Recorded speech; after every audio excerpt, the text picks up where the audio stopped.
What up, nation? Welcome to another edition of the WiseTake NBA Wise stream, starting off with the game-by-game breakdown from yours truly, CK013. You can find me on Twitter at CK_013 if you don't already. Shout out to YouTube, back on the YouTube Nation. Had a little suspension. For those of you wondering why we weren't putting content out on YouTube, we were suspended for a week. YouTube's been flagging a bunch of videos in the industry in general. I know some people may have connections or something, because some people got a faster response than we did, but we filed a bunch of appeals, haven't heard anything back. Needless to say, the suspension was for a week and it is up. So we are back, and we're glad to be back. We are going to continue to stream on our other platforms as well. We are currently live on Twitch Nation. We ain't leaving you. You were there when we needed you, and we're going to remain with you. And same thing with the Periscope Nation. So it's good to be back, but at the same time, we're just going to be bigger, better, and stronger, as we always are. With that said, you can follow the WiseTake Nation on Instagram at WiseTake, on Twitter at Wise_Take, on Facebook at WiseTake, Twitch.tv/WiseTake, YouTube.com/WiseTake. If you're watching on YouTube, please make sure to subscribe to the notifications bell. If you're on Twitch, follow us. We do all kinds of live streams. Monday through Friday, we do from basically the 2-hour block before lock with a game-by-game breakdown. And then, of course, we bring on Paulie D to help us do the optimal builds. We'll go over that. That'll start around 6 o'clock or so. We're not going to end the stream literally. We'll just kind of carry over. I'll flip to a screen, kind of leaving you guys hanging in the dark. And then when we're all set up for the next show, we'll pop on. And of course, over time, we'll have different people on, try to rotate it, make it different. But it'll be, myself and Paulie doing these wide streams as usual, because that's just, we are the nation. So, it is what it is. We'll see. Maybe we get Patty or Joe involved at some point. It's always fun for hosting. But anyway, make sure you hit the like button if you can on YouTube. The likes go a long way, allow us to continue to do the free content. Again, the reason I stress the importance of following us on all these platforms is because of the fact that YouTube could suspend us again, because we're not quite sure why we were suspended in the first place. So if you were missing the content, if you did miss out because we weren't on YouTube, make sure you follow us on these other platforms. This way you're always kept to date, because we're going to keep banging out the content. That's not going to stop. It's just a matter of where we do it, that I guess we don't have full control over, even though we like to believe we do. But it is good to be back. It's definitely good to be back. With that said, I've gone through game by game myself as far as the projections. The projections you see on the screen are the WiseTake Nation projections. Obviously, I put it on a Google Sheet so that we can sort through it and compare the game by game matchups. But the projections themselves are downloadable to WiseTake Nation subscribers at WiseTake.com. WiseTake, we are a premium DFS content provider, as well as DFS community design that make you a better player. So we do all kinds of free content, of course. But if you really want to take a game seriously, go check us out at WiseTake.com, and we'll help you. With that said, we've got I don't even know how many games. 7 guys. I can never remember how many games exactly. I feel like I made fun of Joe once for that, and ever since then, I've been cursed with not being able to remember 7 games. I should remember that, right, 7. Real quick, those of you who don't know, I did bring back the NBA DFS First Look podcast. I did that last night for today's slate. We will, as long as YouTube's not banning us, we will put it on YouTube, but it is an audio-only version available on Podbean for non-Apple users, and you can just get it from Apple Podcasts if you're an Apple user. So either way, go check that out. Try and do something a little different. I'm a little, those of you that know me know. You could imagine. But I know at least some of you did check that out. So I plan on bringing that back as well. Like I said, just content nonstop. DFS. Let's go. Glad to be back. Money Cash Dollar says glad to have you back, but glad to be back. We're not the ones that wanted to leave in the first place, but we're around. So again, make sure you're following us on every platform so you know, because we were around. We didn't go nowhere. It was YouTube acting funny on us. Anyway, we're gonna go game by game in this show. We'll make the transition a little bit later. Like I said, we'll bring Paulie on for the last hour, and then we're gonna go over optimal builds. That's what we've been doing on that show. Just going over some of the cash conscience plays, which typically are, the best plays on paper. Normally, you got to consider a few things, but we're going to go do what we do. Just a couple builds, just kind of get started, and while we're waiting for news to come in. The purpose of that show is 1, Q&A, 2 for the news. And it's mainly for the news. The news come in so that we can update you guys and let you know. I'm going to try to, hit on some news as we get it for this show. But for the most part, it's really going to be, on that last hour that we're waiting to explain how we react on all that kind of stuff. So this game by game, a little bit more structured, I guess, is what I'm saying. All right, first up, we've got the New Orleans Pelicans visiting the Detroit Pistons. So right out the gate, we've got injury news that's important. The positive is this is one of the first games, so we should have this news by the time the game starts. I say should because you never know. NBA injury reporting has never been their strength. With that said, New Orleans visiting Detroit. We have a 225 total. That's down from 227.5. Detroit opened up -1. They're up to -3.5. Again, we are waiting for some pretty important news here. We've got Brandon Ingram, who's questionable. Obviously, in the meantime, we have Ingram as in terms of our projections because it was a late edition. He popped up today, but we do expect to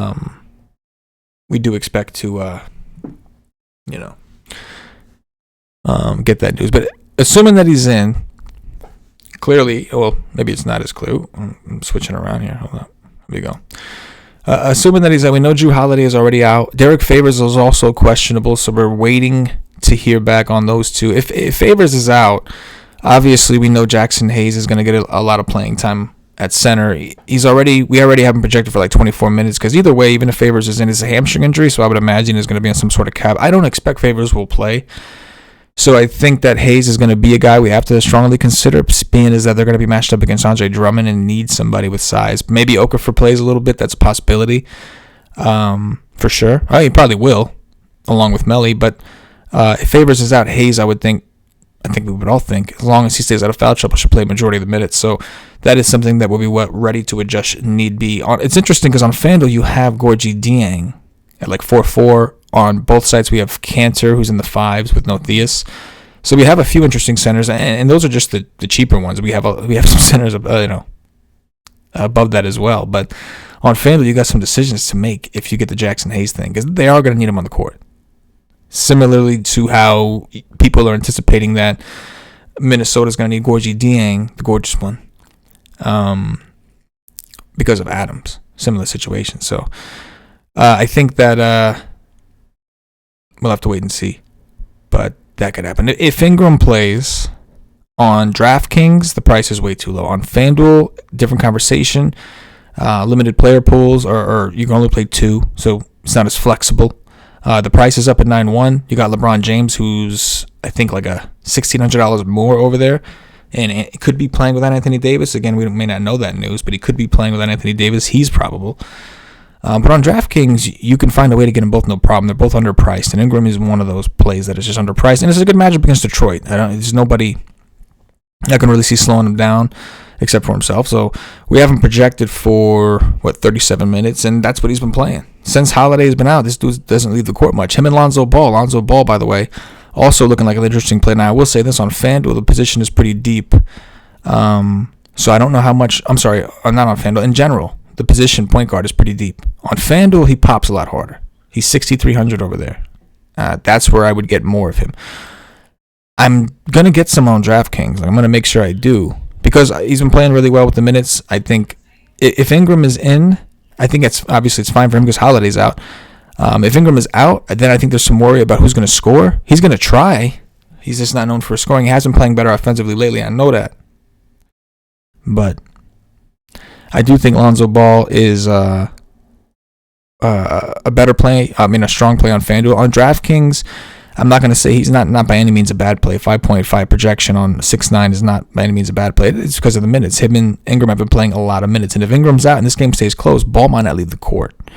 If Ingram's out, then obviously we have to take a long, hard look because we also have Favors who's questionable. And this team in general will become a strong source of value. But again, the blowout will be firmly on the table. But in the meantime, Josh Hart on FanDuel looks like a really good value. I'm fine with him on DraftKings, but not as thrilled. Don't know how much I reach him there. Etuan Moore, also looking like a pretty solid value play on both sides, especially FanDuel, and would be even more if Ingram were to get ruled out. I would assume he would pick up a lot of the wing minutes, at least. But you could see like despite the fact that they are thin and could be even thinner with Kenrich Williams out, Holiday out, JJ Redick out, like there's going to be the minutes got to be played by somebody. So we'll have to see in blowout builds if you want to work in some Frank Jacksons or Neil Alexander. I think Neil Alexander, he did end up getting an okay amount of minutes, I guess. But in that game, he started off with 3 fouls in the first 6 minutes or something, and maybe it was even less minutes than that. But he got off to just a terrible start. But if we get news of guys are starting to get ruled out like that, I think we do have to look at everybody here strongly. And without getting the news, it's hard to really make that determination right now. But as of right now, say Favors were to play and be limited, it'd really be Ingram and Ball. Should Favors be out, Ingram be in, etc. I still like Ball, still like Ingram a ton. But I think that we'd also have to consider Jackson Hayes in this mix. And I'm good with Moore and Hart and these guys for value. I'm fine with it if we don't have something better. Going to the Detroit side. Let's take a look. Boom. So Bruce Brown on FanDuel looking like a pretty decent value play. On DraftKings at 6-1, it's a stretch. I understand he's been playing a lot of minutes, but I think it's only been over, his last couple? I don't know. It's been tough.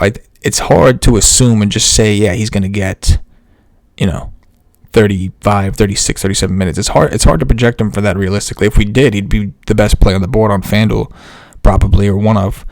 But it's hard to do that. And not to mention, he does have a low floor. This is a pace-up situation. FanDuel, it's totally fine. On DraftKings, it's 6-1. It's a tournament thing. He'll be lower owned, I think, because of that 6-1 price tag. But I would rather find the $600 for Rose, and I think majority of people would as well. If you're going to pick a guard from Detroit at this point, I do like Derrick Rose. I think he's fine. On FanDuel, not sure how much meat is left on the bone, and again, the position is deep. But on DraftKings, it's really not looking all that bad. Again, the problem is the position is deep, and we'll get into it later. And his price is coming up. But we have him projected for 29 minutes. I think that's a comfortable projection. We know he can play more than that. In the overtime game, he did play more, so it's a possibility. But, yeah. With Markieff Morris, I think he only played 14 minutes. Svi should be pretty popular, at least on DraftKings. I'm okay with it. 3,200 is too cheap. He is playing still, anywhere from 28 to whatever minutes. If Markieff Morris were to get more, maybe that does something to him. But you got to remember how thin Detroit really is, with Reggie Jackson out, Luke Kennard out, Blake Griffin now out. They're missing a lot of people. So I do think that Svi is at least worth a look on DraftKings, especially because he does take threes. You get a little extra for that. He's going to be, I think he'll be somewhat popular because he's there. And if he projects that well for us, he's going to project well for a lot of people because of the minutes he's implied for. But I just don't know. We have on DraftKings, there's a lot of people who seem underpriced in general. So I don't know how much we actually need it, because say he gets you the 19, gets you the 6X, is raw points wise, is that enough? Could you have used that slot to get an extra guy that goes for 50 or whatever the case may be? That's kind of my issue. But I will say this, shooting guard is a position I'm not thrilled with. I'll say that. There's guys I like better than him, but I'm not thrilled with it. Markieff Morris played 14 minutes in the last game. I would assume they're going to ease him in. Christian Wood, he went ham in that last game, but obviously Drummond got ejected, and that was against the Bulls, so he not only did have in a matchup, but the starting center got ejected that game. So just something to keep in mind. He's a value play if you end up getting some. I mean, you don't have to project him for a lot. We got him projected for 17 minutes, and he's still projecting pretty well. We know he's supposed to be a high point per minute player. We prefer him on the court without Drummond, so if you're playing Drummond foul trouble narrative or anything like that, I guess it's on the table, but just getting sprinkles of him on DraftKings, all right. Just working them in on your 150 teams or more, whatever. You want to grab 3 to 5%. I don't hate it, but obviously it's hard to go heavy on a player like him who, before that last game, before Drummond got ejected, really wasn't playing very much. And now you figure they have what's his name back, of course. Let's go on to the next game. I think that's pretty much it. Langston Galloway is going to play his 20 if you want to do that. We got the Philadelphia 76ers and the Indiana Pacers. So we'll start with the Sixers. We've got a 214 total, up from 213. Pacers -2 at home. We are waiting for some pretty important news there. Starting with the 76ers side. It's weird because you would think that they would project better today. Better than they are, I'm not crazy interested in it, and I don't know if that's a mistake or I don't know. Not quite sure yet. We've got Al Horford projected for around 33 minutes, which I think is fair with no Embiid. The question mark for me is what do they do with, I talked about this on the podcast last night, what do they do with Kyle O'Quinn? So he's projected for 0 minutes because he hasn't really played, and then all of a sudden they played the Pacers and Embiid was out, and they started O'Quinn. They started O'Quinn because they needed to match up with Sabonis and Turner both. The Pacers have two bigs. So I'm curious to see what these lineups look like. Again, this game is one of the first ones, so we should have that news. But I want to see the lineup. If they do start O'Quinn, I'm very interested in O'Quinn, who did do well that day. Well enough, I think. He was min-priced that day, but I would give him for like 28?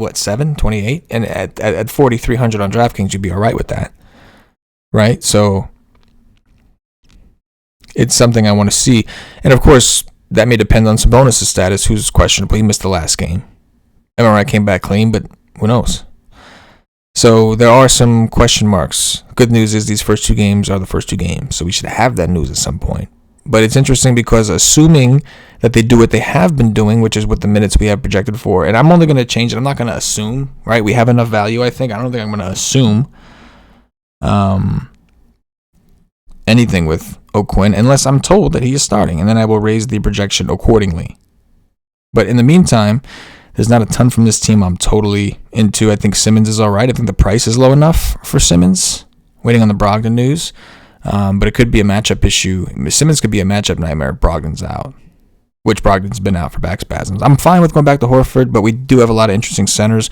If I do play Horford, it's more likely on FanDuel, I think, that I reach him. Simmons I like on both sides. Josh Richardson on DraftKings looks kind of priced out for me. On FanDuel, I'm okay with it. Tobias, I'm always fine with. I prefer him to be a little cheaper than he is, but I'm fine with him. He's usually pretty consistent. He's going to have his moments, but usually pretty consistent. I guess, I really want to see what the starting lineup looks like. Is it going to be Mike Scott? Like, they can't start Mike Scott against Sabonis if Sabonis is in, but if Sabonis is out, maybe they could. They slide Warren down, then we have a different story to tell. So again, I don't love a ton from the Sixers, but I do have my eye. I mean, I'm fine with working them in for tournaments. I don't think any of these guys are necessarily optimal, even though there's an injury. They're playing a team that doesn't play particularly fast. We don't have a super high total, and their prices have all been elevated for the most part. Again, I think Simmons seems kind of cheap. I wonder if I made a mistake there. No, I don't think so. FD? No, he is cheap.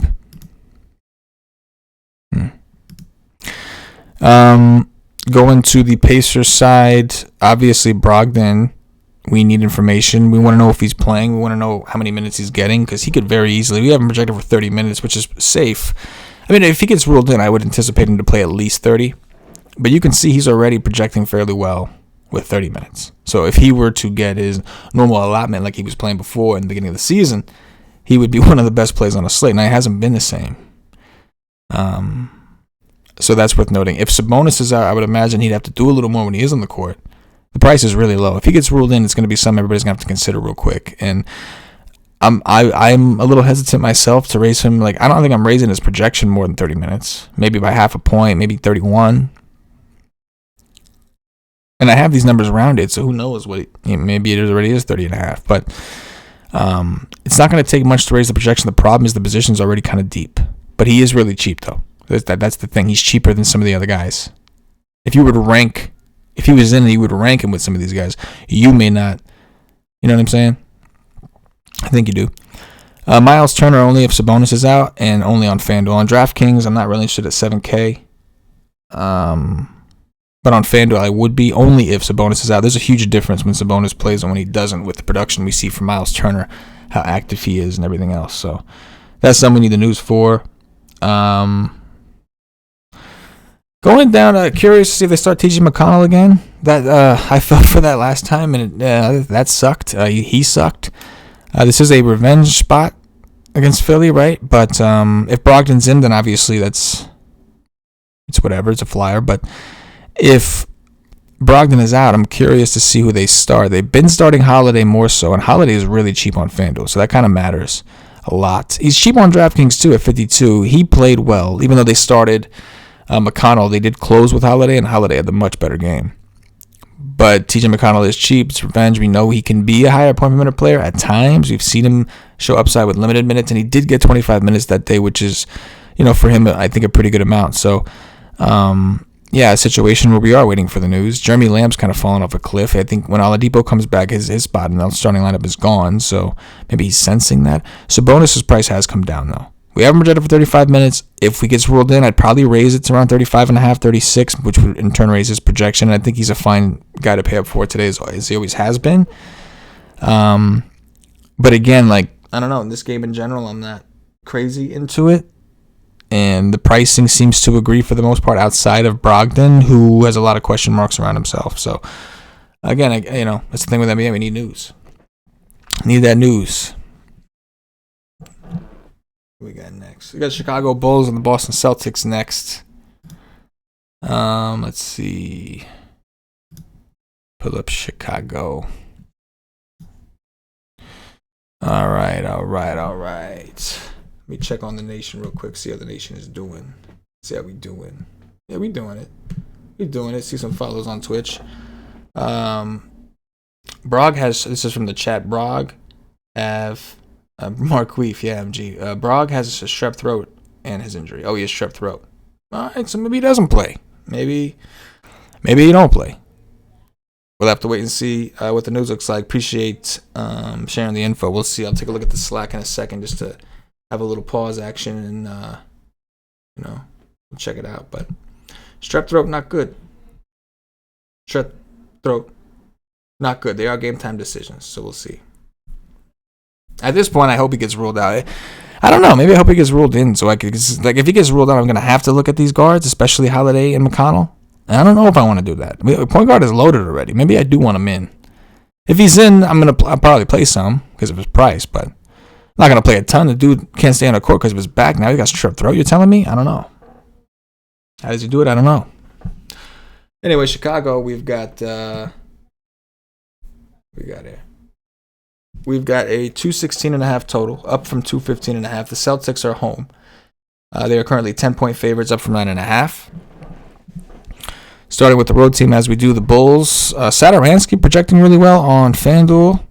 The minutes have been inconsistent, though. I got him projected for 32. But when I was going over and reviewing some of his game logs, they've been up and down, a little inconsistent. So I'd have a hard time making him, going heavy on him regardless. I would want some on FanDuel because if he projects that way on 32 minutes, and I think there is a strong possibility he does play 32 minutes, it's just I can't go crazy heavy because there is also a possibility he plays 26 or 28 because that's at times we've seen that happen recently, and it's hard to really gauge. Lauri Markkanen, I think, is questionable. That's some news we're waiting for. We know that what's his name is out. Wendell Carter Jr. is still out. We know that. Let me see if I have any update on Markkanen. What is the latest with you, Markkanen? Ankle game time decision. Marcus Smart stepped on his leg. Is that an old note? Yeah, I think that's an old note. I don't know. Yeah. It does say status game time decision with an ankle. We'll have to see. We know Boston has cancer, but outside of that, they don't have a ton of size, so it could be an interesting spot for Markkanen. The price is pretty good on FanDuel. DraftKings may be better suited for his skill set. He takes a lot of threes. You want him to get some rebounds. You get double-double bonuses, all that stuff. But he's more expensive over there. And I don't know, there might be other players that we prefer. Daniel Gafford, kind of interesting. You have him as a punt center, but you have a lot of those today. On DraftKings, you don't have as much. And on FanDuel, he's power forward eligible, which could help, I think, if you needed him. But 4K on DraftKings is the better price. I guess my main issue here is both teams could elect to go small. We'll talk about Cantor in a minute. Who I do like Cantor a lot. We'll talk about that, but that is something that we're going to have to, consider. Chris Dunn is okay. I don't particularly love him. Zach LaVine's kind of interesting. I just feel like it's going to be low because of the guys he's priced around. The last 2 times he's played Boston, one was this year, one was the end of last year. The last 2 times he played Boston, he did go for over 50 DraftKings points, which we would gladly take today at 82 on FanDuel or 85 on DraftKings. So he's definitely a guy I don't want to ignore. In the article, I think I might have ignored him. I might have skipped right over, but I didn't love shooting guard, and he's not projecting to be the best. And we have projected for 37 minutes. Maybe, I think if Markkanen were to get ruled out or something, I'd probably raise that a little bit more. And again, guys, just to reiterate, you can download these projections. If you are a WiseTake Nation member, you can download these, upload them into the optimizer of your choice, get a little WiseTake Nation flavor. The projections are the brains. Get going, get some flavor on it. But yeah, if Markkanen's out, I like Levine more. I think it does hurt Chicago's chances of keeping this game competitive, which sucks. But Colby White, also kind of interesting. The minutes, hard to predict. This team hard to project. Thaddeus Young would probably become a pretty solid play if Markkanen were to get ruled out. Of course, Markkanen being ruled out would also be better for Daniel Gafford. We'd have to really look into playing those guys because they're missing bodies. At that point, do they have enough bodies to even go small? Referring to Chicago. And the thing with Chicago is every day people are questionable, right? Seems like an everyday thing. But yeah, a team will have to revisit when we get the news, no doubt. All right. Next up, we have Boston, right? Enes Kanter projects to be one of the best plays on the slate. Phenomenal matchup against Kanter. Price is fair on both sides. Projects for over 6x easy. Based off 24 minutes. Now, I don't think you want to project more than 24 because even though it's possible that he does play more than 24, it's also possible this team goes small. So I will very rarely go all in on players, and even when I have a player in my core, like I'm gonna play a lot of Kanter. He is in my core plays article, at least on DraftKings. I am gonna play him, but I'm not gonna play him like in 100% of my teams because even though the matchup's phenomenal, there is the possibility that he only does get 20 minutes, 21 minutes. He doesn't get an increase in minutes because they decided to play Hayward at the 5, play Smart at the 2, just go smaller. That's definitely a possibility, something they could do. Jaylen Brown was coming into a lot of my builds on FanDuel, I think, which he does project well on FanDuel. It looks like we just get some pretty important news. Brandon Ingram, unlikely to play. So we got some things we're going to have to address in that second show. We can actually take a look at some of this stuff now. I'll take a quick pause while we're talking about the Celtics to look at this. What happens? We want to know what happens when Brandon Ingram is off the court, Holiday's off the court. Game time decision for Favors still, so we don't know his deal. It's a hamstring. I'd be surprised if he did be back this quickly if his hamstring was really bothering him like that. But we'll see. But yeah, we're going to have to make some adjustments to these minutes. Hopefully we get some official word, but if he's unlikely to play, he's unlikely to play. I wonder what kind of sample they even have. We'll do one with Favors there, one with Favors off. I'm going to start off with him off. Is there anyone else?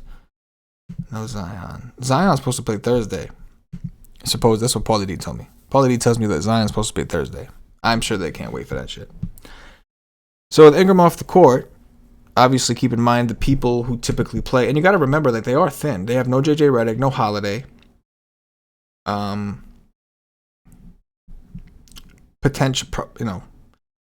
Potentially no Brandon Ingram.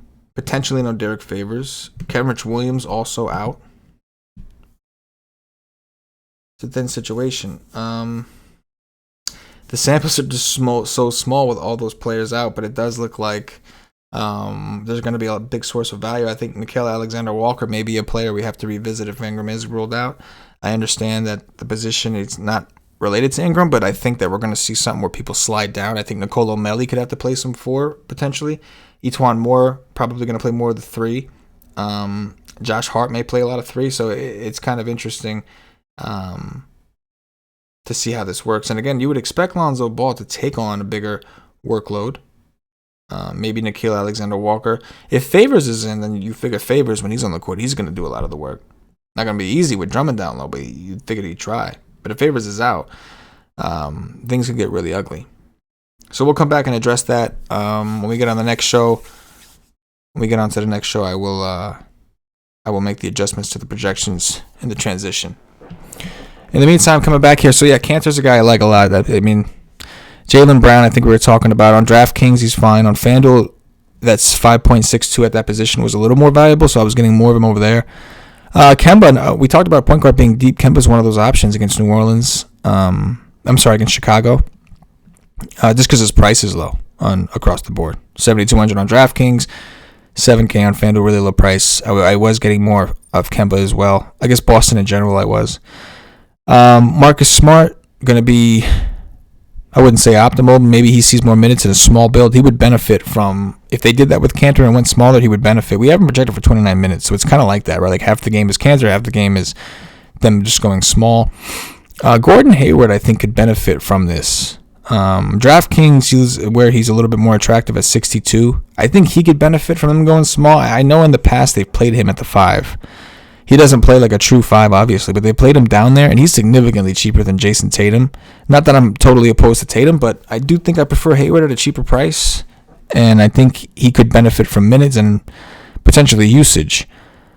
We've seen situations where he racked up assists and kind of ran the offense. We've seen that several times. After that, really nothing.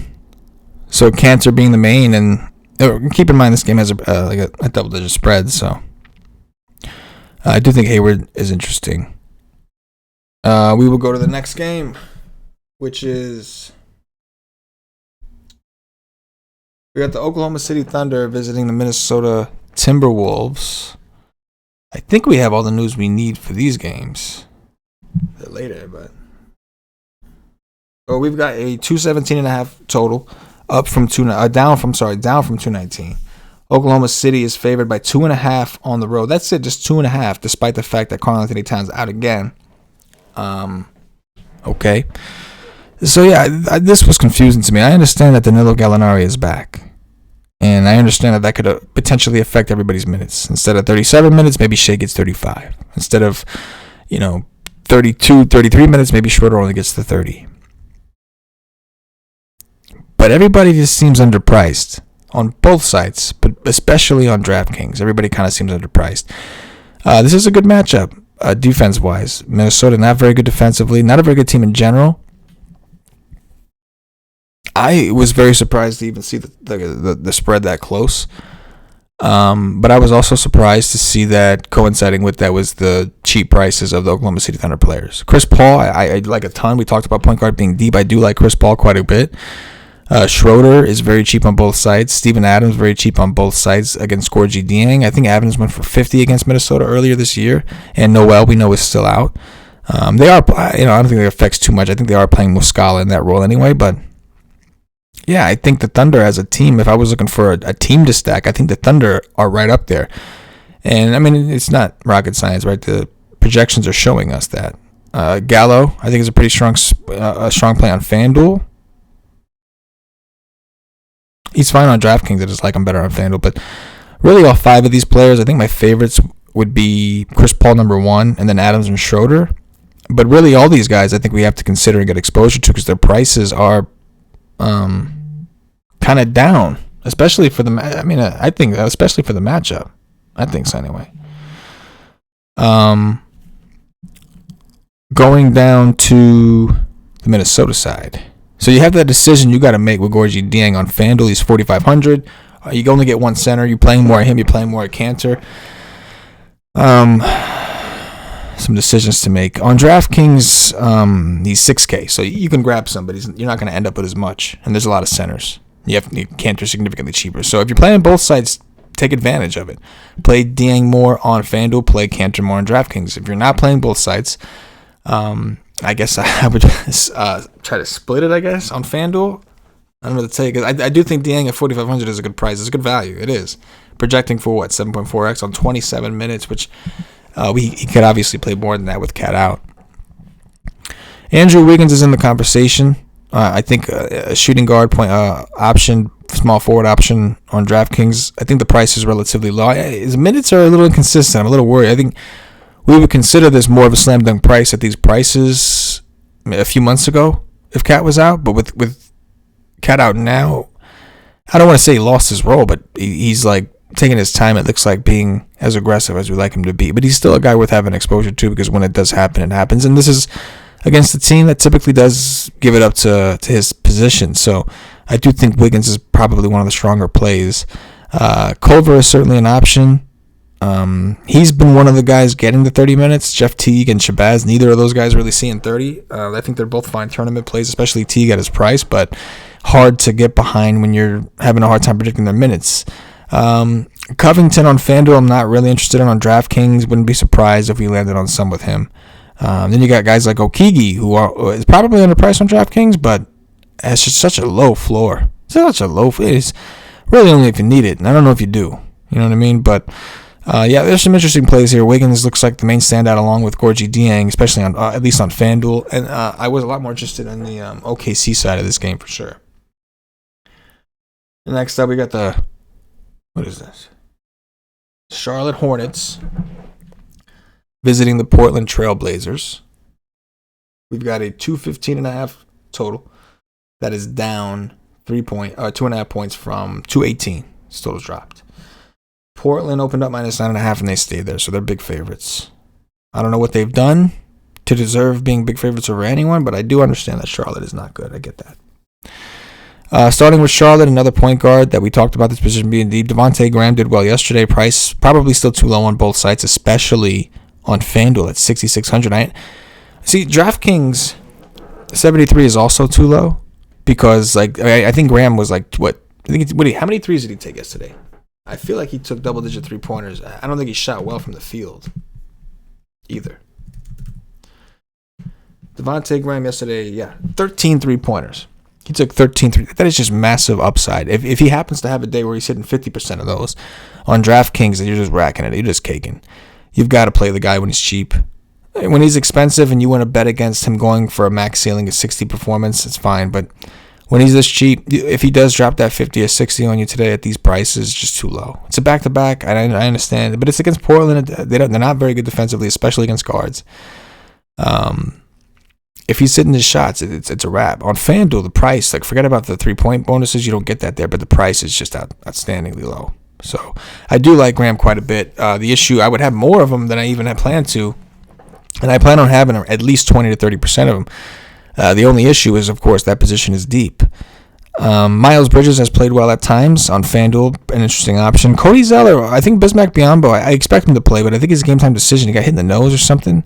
If he were to be out, I would load up on Zeller on FanDuel. I'm sorry, on DraftKings. He would be another cheap option in general at center on FanDuel, but on DraftKings he's power forward eligible, which could be pretty clutch.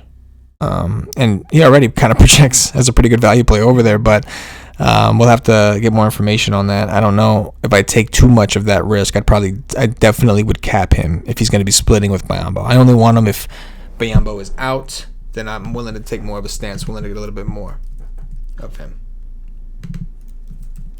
See if we got any. I don't see any tags on him. He's good to go. He's not questionable or anything.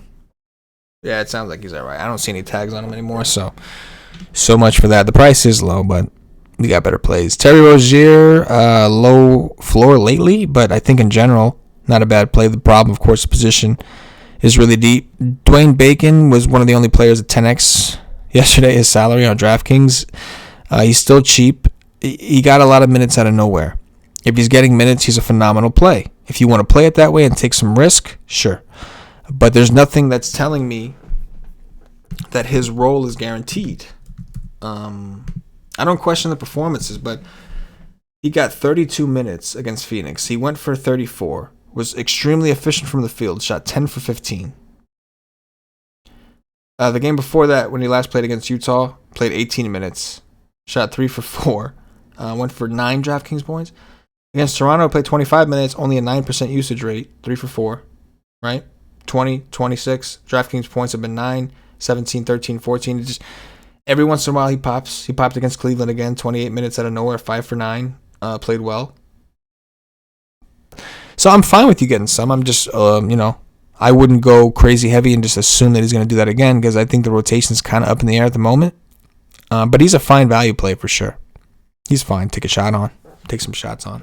I just don't want to get crazy vested, I guess, as guys are getting healthier.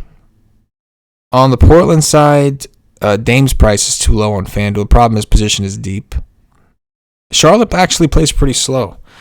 I think before we go any further, center is like Whiteside. Phenomenal spot. He's sick. On FanDuel, he's crazy expensive. I had 10K. On DraftKings, there's two opposite ends of the spectrum. Underpriced on DraftKings, overpriced on FanDuel. It's weird. We've got him projected for 33. I think that's a reasonable floor if he's fully healthy and the game stays close. If it is possible he sees more, I'm definitely going to want Whiteside. Phenomenal matchup. Center also a very deep position. Not even in terms of the amount of players, just more so the players you have are in really good spots. We got some guys that are really cheap that are hard to ignore. But I do like Whiteside a ton. I'm fine with McCollum on DraftKings, where he's 6,100, very low price. Same thing with Carmelo Anthony. I like him on DraftKings. Portland in general looking like a much better team to play on DraftKings. Not a ton that looks great on FanDuel. That's why I like doing this, kind of seeing the differences in pricing and see where the projections take them. And it's kind of interesting, but I think that I will play some Portland guys. I'll play Whiteside regardless, but on FanDuel, they did price Portland up to a point where it's hard to reach. And it's not like Charlotte. Charlotte is a good team to attack because they're terrible defensively, but they aren't actually that fast, right? It's not like a pace-up spot or anything like that. But Whiteside looks phenomenal. And I really wish his name wasn't Whiteside because I have a feeling that might be something tying into this YouTube bullshit. Are we getting flagged because of Whiteside's name? It's his name. Hassan Whiteside. He's a black guy. And it's his name. I don't know. I know in the chat somebody was asking a question about Whiteside before on YouTube and they blocked his name. They said no. Made me review it. And then I felt like I was in a weird position. I was like, if I approve this, are they thinking that I'm saying it's okay to say this word that sounds like a word you shouldn't say, except it's his name? They need to investigate this shit so that we know we're in the clear. And the same thing with this old DFS bullshit. Enough of that rant. We've got one more game? Two more games. I'm sorry. Okay. Orlando Magic visiting the Sacramento Kings. We have a 212.5 total. Sacramento minus 1.5 at home. There is some news I think we are waiting for on both sides of this game. And in general, this game's probably going to have low ownership, so I am interested here. I want this news. I think Vooch is another center you can put into the mix against the Kings, who have just never been good against centers. Aaron Gordon is questionable. If he's in, his price is actually not bad at all, especially on FanDuel.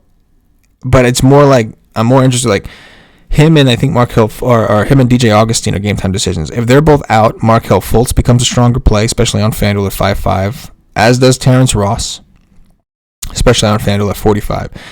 And Evan Fournier would, I think, benefit a lot. The minutes for him has been phenomenal. We have him projected somewhat conservatively because if everybody's playing, then I think they will play him around 32. But if we get guys out, I think he could play upwards of 35, 36 between Augustine and Gordon.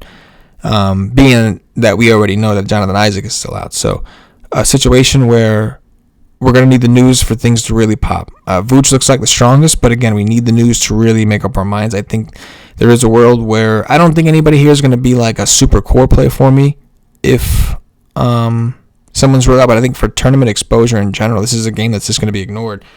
Against the Kings, we're not good defensively. But again, I like Vooch right away. I like him regardless. I need more information on the rest. Maybe we're looking into Markelle Fultz a little bit harder. Maybe we're looking into Evan Fournier a little bit harder. But we're going to need that news. And of course, obviously, Vooch will become an even better play if these guys were all ruled out. Going to the Sacramento side, De'Aaron Fox has been playing big minutes. I know for a little bit there, it looked like they weren't going to push him so hard when he was coming back from injury. But over his last two games, he played 38 minutes against Milwaukee, played 36 against Phoenix, only played 30 against Golden State. But 2 days before that, played 33 against New Orleans. We got him projected for 34. That's what I felt. And when I did that, he started kind of popping off on all these on our models. And both sites, he started getting jammed into the teams. I'm really not opposed to it. I do actually like him. quite a bit. It's just another point guard to add into the mix. We have a lot of point guards I like, and he's one of them. I do like Fox. Not that I think it's a super awesome, attractive price, but I think for a tournament play that's not coming in super highly owned as of right now, that was a little confusing. I like Fox. Buddy Hield would be the next stop for me on DraftKings. A little more expensive, but still you get the 3-point bonuses. Bogdanovic is out. Bagley is expected to play. We have no idea how much. We know there's going to be a minutes limit, and they're still starting Harry Giles, but we don't know how much. Harry Giles, I do have to adjust a bit for the minutes now that we have the news. Again, if you want to take a shot, it doesn't seem like he's going to play more than 16 minutes or so. So you're going to have to make that decision, but not something I'm terribly interested in. And Bagley, the price is low on FanDuel, but with a minutes limit, I don't think I could do it. But with Richaun Holmes out, like that's what makes me like, what are they going to do? Are they going to play? They could play Bjelica some of the five. I mean, Bjelica is questionable. If he's out, then I think we have to look at Dedmon anyway, because Bagley is going to be needed to play the 4 when he's in, and they're going to need some. Let's see, Barnes becomes a better play at that point, I think. So there is some pretty important news we're waiting for there. Trevor Ariza's status, he could play a lot at the 3 and the 4. So we'll need the Bjelica news. If Bjelica plays, he could end up playing a lot of 5. You figure if Bagley's limited and Giles, I guess, limited, that could leave Bjelica to play an extended role, but we'll have to see. He's questionable with an injury as well. But the Aaron Fox's last 2 games, 56 DraftKings points, 43. So it's one of the reasons that I do like him, even though he's a little expensive. I mean, projection-wise, it looks like he's not that expensive, right? But him and Buddy Hield standouts. Buddy Hield, 5,800 on FanDuel. Wild world we live in. A game where we need a little bit more news. But because of that, the ownership's going to be low across the board everywhere here. But Fox and Hield are the 2 easiest ones to just go ahead and play regardless. They seem relatively safe in terms of playing, news, minutes. Last game, we've got the Cleveland Cavaliers and Los Angeles Lakers. Another game in which we are waiting for news, more so on the Lakers side, I think. We've got a 221 total, which isn't bad at all. I think the highest on the slate is 225. It's the first game, 225, and that's probably going to drop if Ingram doesn't play, which we heard he may not, or is unlikely to. We've got a... What is this? A 219. Oh, no, I'm sorry. We have a 14-point spread. Lakers are 14-point favorites at home. And like I said, we're waiting on some news. Waiting on Anthony Davis news. It's pretty big. LeBron James is probably missed the last game with an illness, but he's probable. We'll start with Cleveland.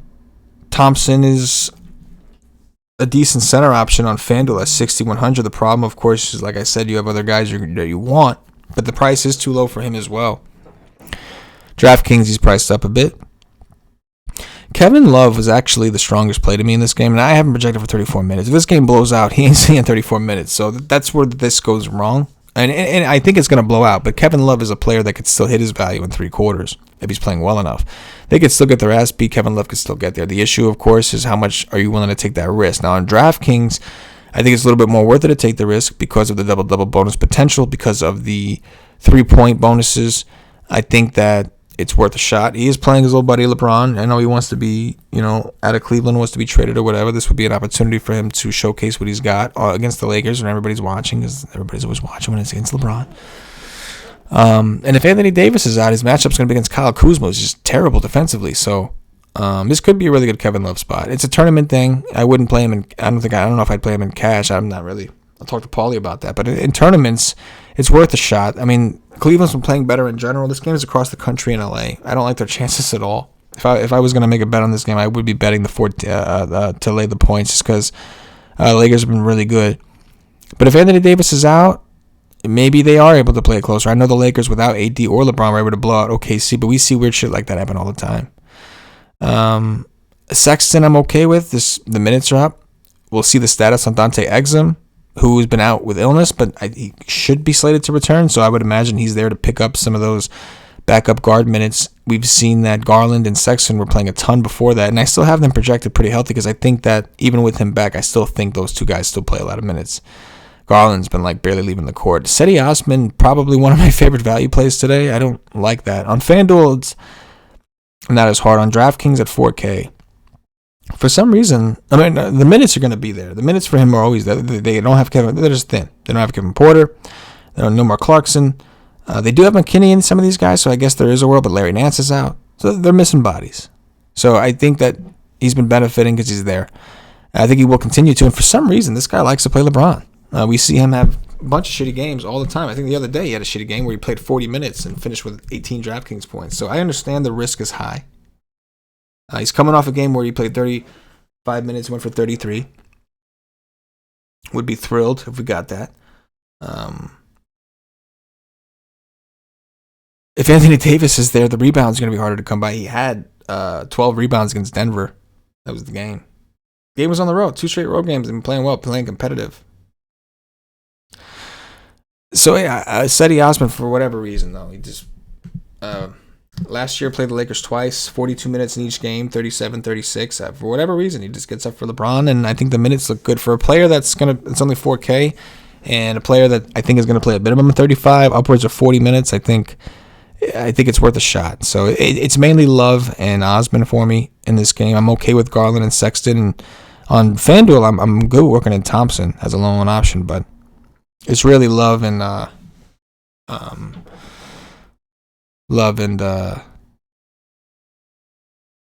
guards, I guess.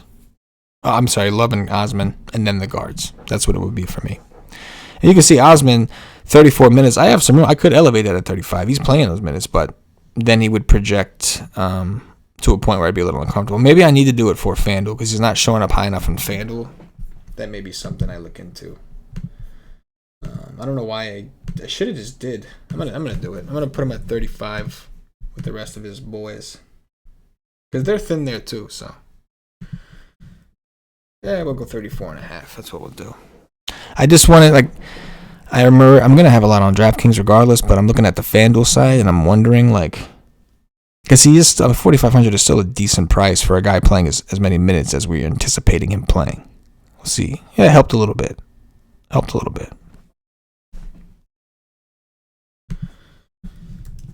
Little boost action. Going over to the Lakers side, LeBron James looks like one of the best plays on the slate. 34 is a conservative minute projection as we wait for more news. I could probably raise him to 35 regardless. I mean, you keep it at 34 on the lower end because of the huge spread, I think, too. So I think that's, something that has to be considered. But if AD is out, he's already a good play, especially on DraftKings, where he's 9,500 for some reason. If Anthony Davis gets rolled out, it becomes a phenomenal play. No question. So does Kyle Kuzma. Kyle Kuzma, I don't think if Anthony Davis is in, I'm just not that interested in, especially on DraftKings at 5,900. But if Anthony Davis is out, I'm definitely interested. I think he takes a lot of shots. I think if this game blows out, he's still on the court for a good chunk. This is an opportunity to get him those minutes that he hasn't been playing all year, coming off the bench and everything like that.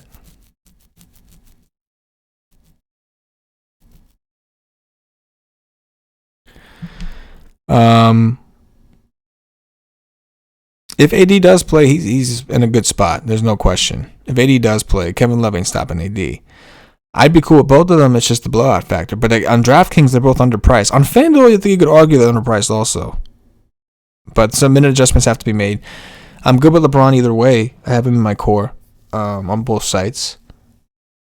But obviously I prefer AD to be ruled out for multiple reasons here. If AD is ruled out, I think we can look at JaVale McGee. I think we can look at Dwight Howard. But their prices have come up a little bit, at least. Not so much McGee, but Howard's prices come up. Rightfully so. Rajon Rondo is also questionable. Something to consider, I think. But, yeah, LeBron and AD are the main things you're waiting for, especially LeBron. You'll see LeBron's projection go up. It's already at a point where it's going to give you a lot of LeBron. Whatever optimizer you're using should give you a good amount of LeBron if you're using these projections. But it'll be even higher, obviously, if AD does get ruled out. And you'll see Kuzma start popping, especially on FanDuel. Some stuff to look forward to. That's going to do it, Nation, for the game by game. We'll go over some news in the next one, go over some optimal builds. I'm going to, Again, don't go anywhere. We're not leaving this particular stream. We're just going to put a little screen on for you. I'm trying to get some music. Still haven't gotten there yet. Just don't want any conflicts with copyright or whatever. We have royalty-free music, but I got to look into that, see how that really works. But if you guys could like the video, hang tight. We're going to grab Paulie on the line, and then we're going to come back and go over some optimal builds and kind of take it from there. So answer some questions, and of course wait for the news, discuss some of the stuff we just heard with Paulie. So I'm sure we'll get more and we're waiting for this stuff. So that's going to do it here. Like I said, Nation, it's nice to be back, right? Streaming on multiple platforms. We are now streaming currently on Periscope, aka Twitter, Twitch, and of course YouTube. And it's good to be back. Stick with us. Hopefully we are back permanently. We'll see what YouTube wants to do. But much appreciated. Hit the like button, guys. Follow, subscribe, whatever the case may be. We will be back momentarily.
And we're back.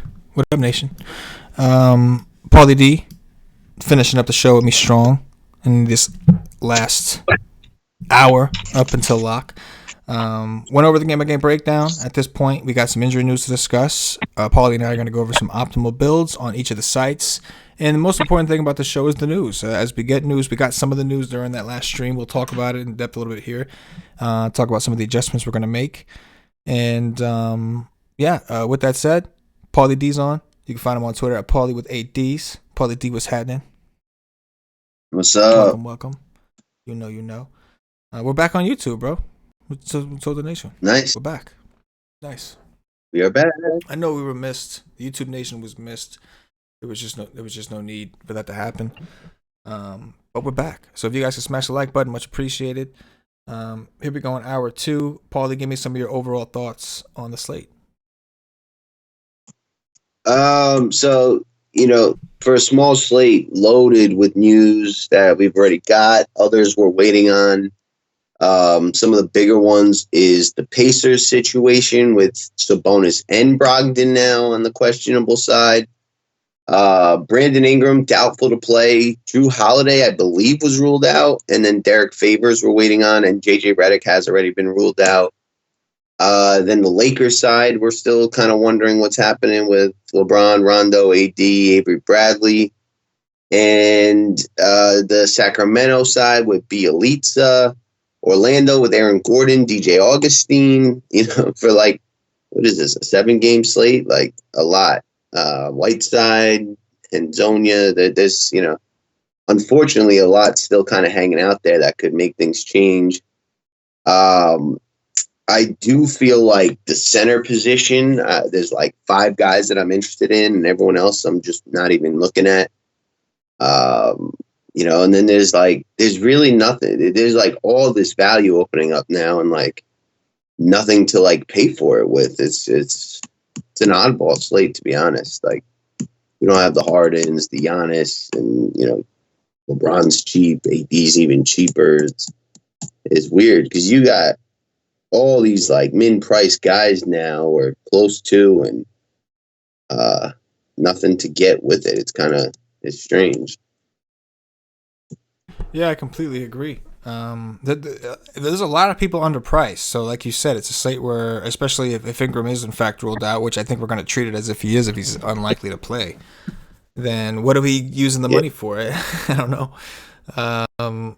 No Luka, no Harden. This was one of those slates that would fit perfectly to play those guys. We don't got them. And like you said, the guys we do want to play, like LeBron, etc., they're underpriced anyway. So, starting off with the New Orleans side, let's talk about it. Like, we don't know Favors' status yet. That's got some weight. But Brandon Ingram gone, Drew Holiday out. Obviously, there's minutes that have to be picked up. There's usage that's going to be picked up. And it also probably makes this team a little bit worse. Maybe not. Probably. How do you plan on approaching New Orleans as of now?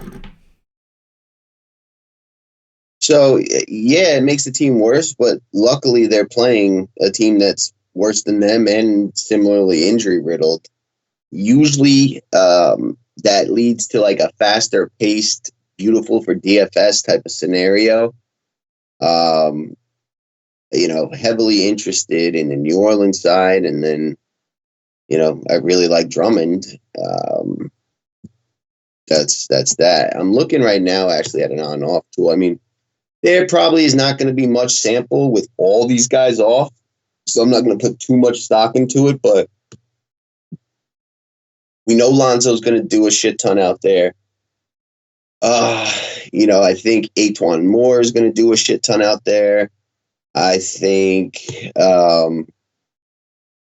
Nickel Alexander-Walker and Frank Jackson are going to do a shit ton. And then, assuming Favors is out as well, you got Nicolo Melli and Jackson Hayes, maybe even a Jahlil Okafor show up. So it's,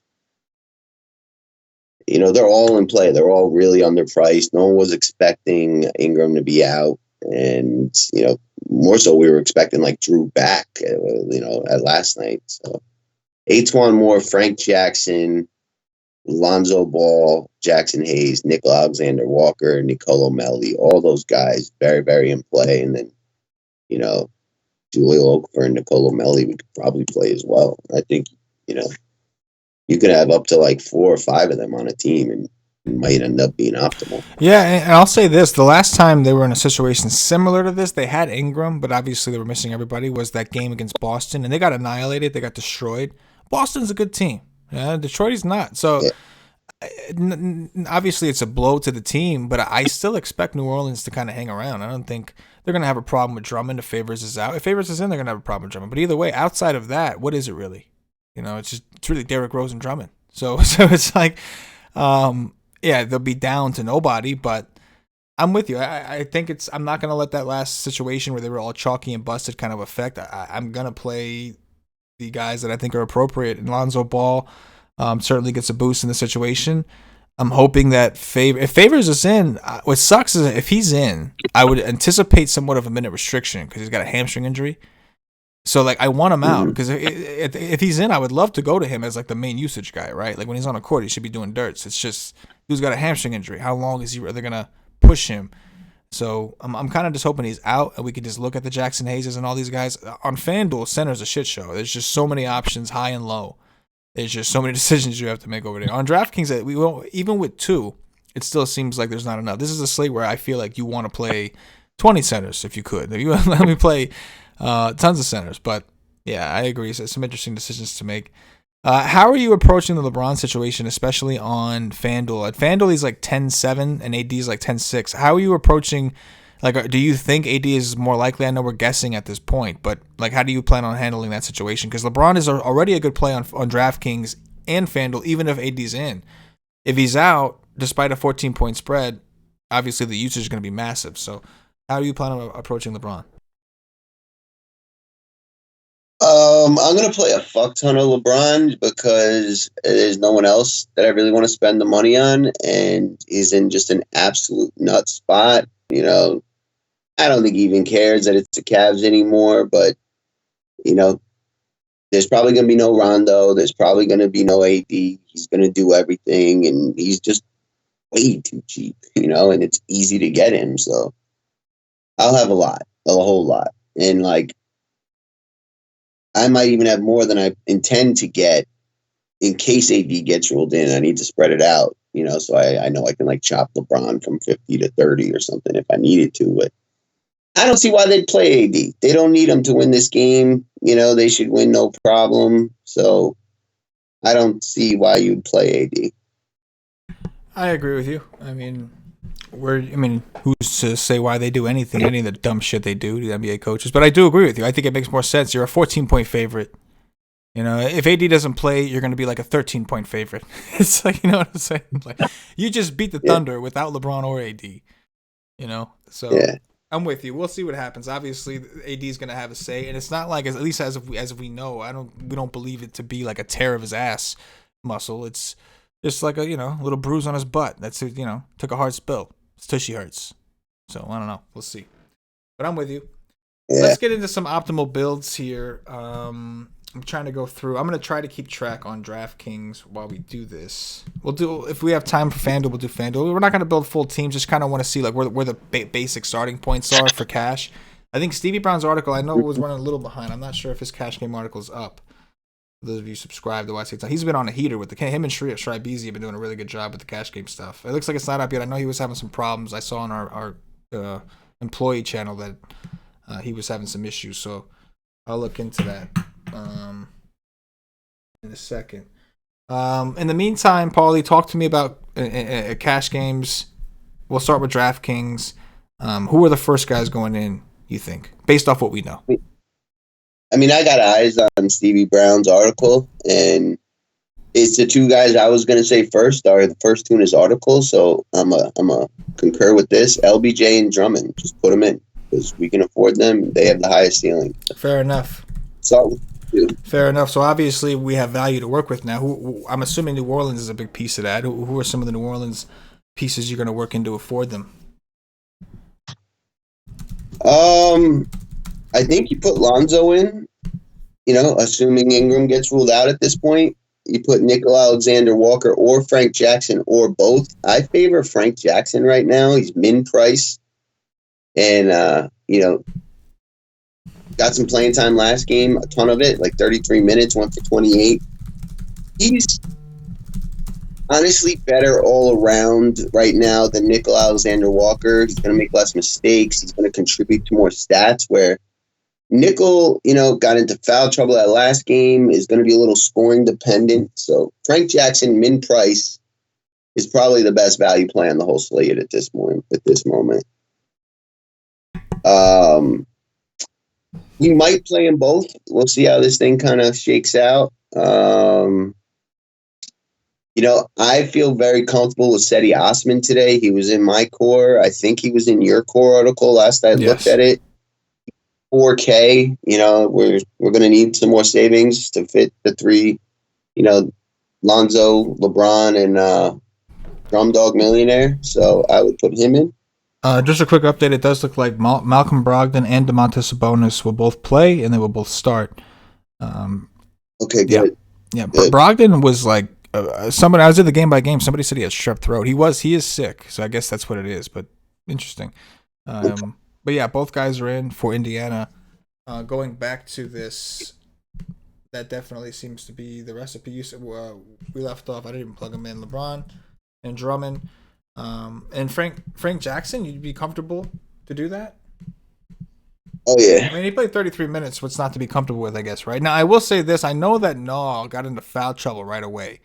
So I'm curious to see. Brandon Ingram played that game. Yes, Brandon Ingram did play that. They're so thin, it's crazy. Bro, they got they got nothing. They got no size. They got nothing. Nothing. No. So I think I'd put H1 Moore in one of the forward positions you got left. And I think I'd put Enes Kanter, who's got no backup today, at the final flex spot.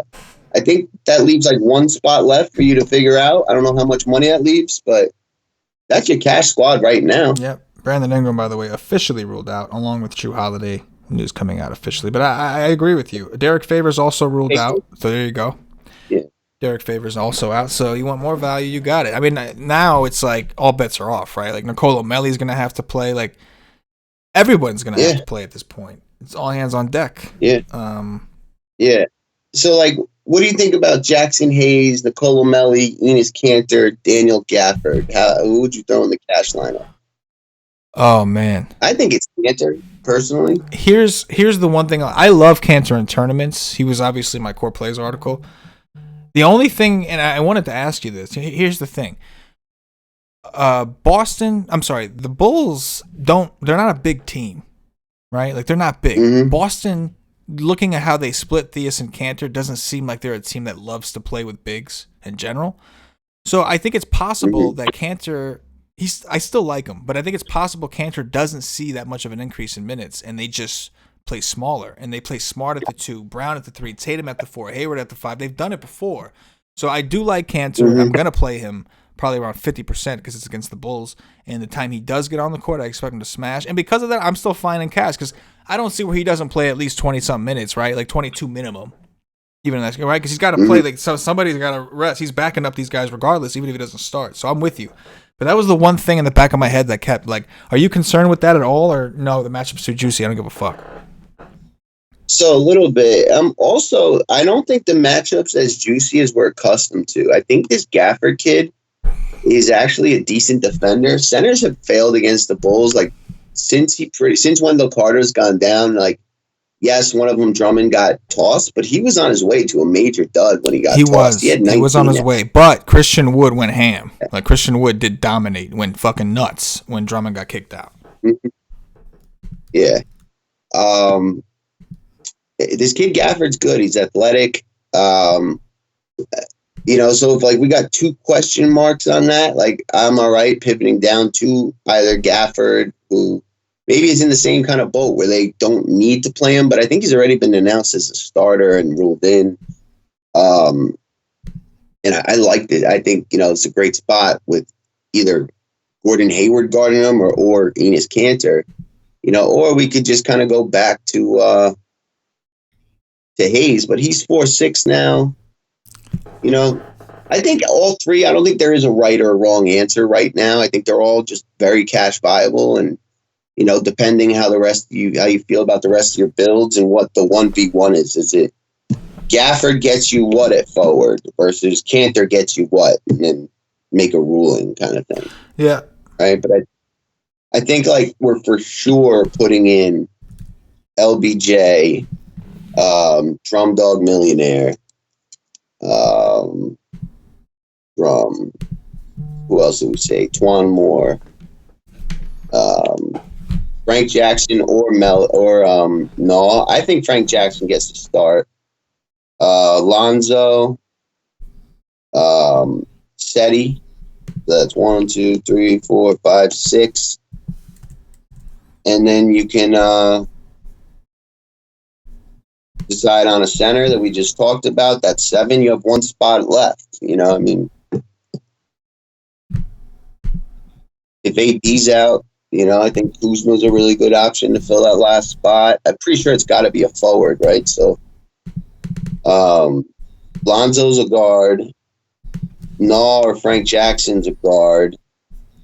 LBJ could be forward. Drummond's a center. This is a forward or a guard. Seti's definitely a forward. Yeah, I think we're going to have I guess you could have the flexibility with LeBron. So you're going to have like a forward or guard. Not sure what the money's going to look like. But I think the nation can handle the rest there. Dirties and sevens. On FanDuel, let's take a look at FanDuel, see if anything changes there. Let me just pull something up. Believe it or not, on a site like today, there's obviously some major pricing discrepancies. Like Gorgie Dieng is 44 or something like that over there. He's 6K on DraftKings. And then there's some where the pricing wasn't that different. It was kind of strange to see who prioritized what. Let's talk about. We're not gonna. I still think some of the rules apply, right? Like, but some may be different. Do you still feel the same way about Drummond, knowing that you're bypassing Cantor on FanDuel and of course Gorgie Dieng is like 4-4, 4-6, something like that? Are you still cool with going to Drummond because now we have value at these other positions, or is that value do you like stronger and now we find like two different studs to find that pay up for if you can find them? Obviously, LeBron would be one.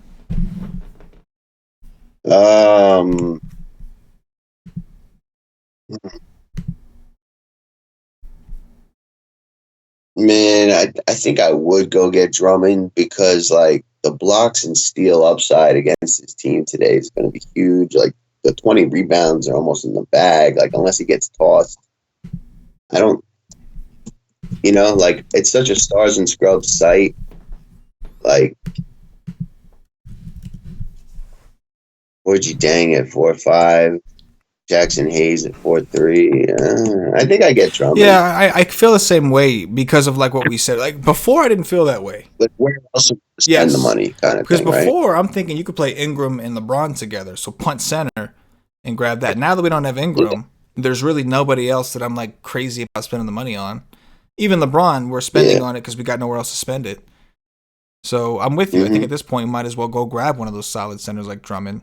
Whiteside's also 10K. And in a tournament scenario, I'm cool with him. Yeah. Right? I was going to say maybe instead of Cantor, you play Whiteside in tournaments, but he's still not officially in. And,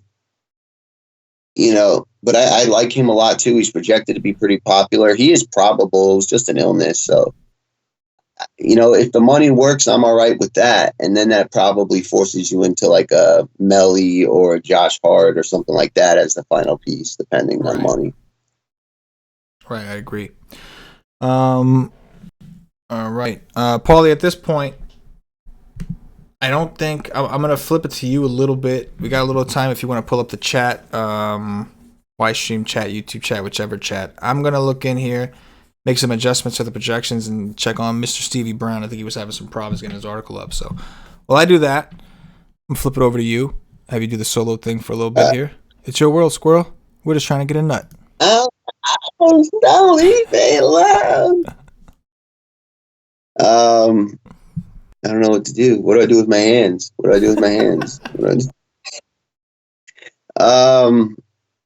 Yeah.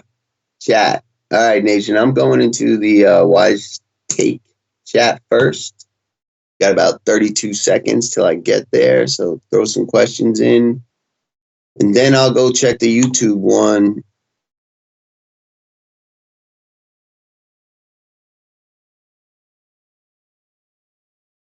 And drop 7 to do dirties, whatever. No worries. 36 minutes until lock.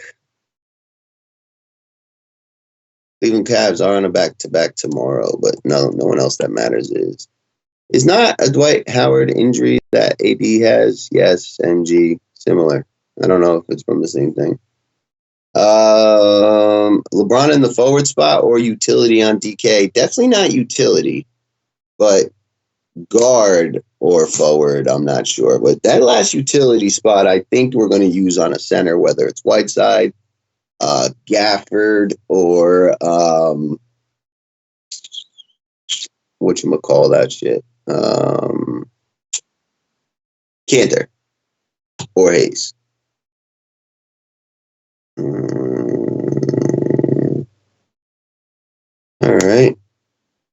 Yeah. Last year, Dwight Howard. Yeah, he had the butt injury. Yeah, but I think he got that from doing weird things. AD I think is just like a normal injury. All right, I'll check YouTube right quick, but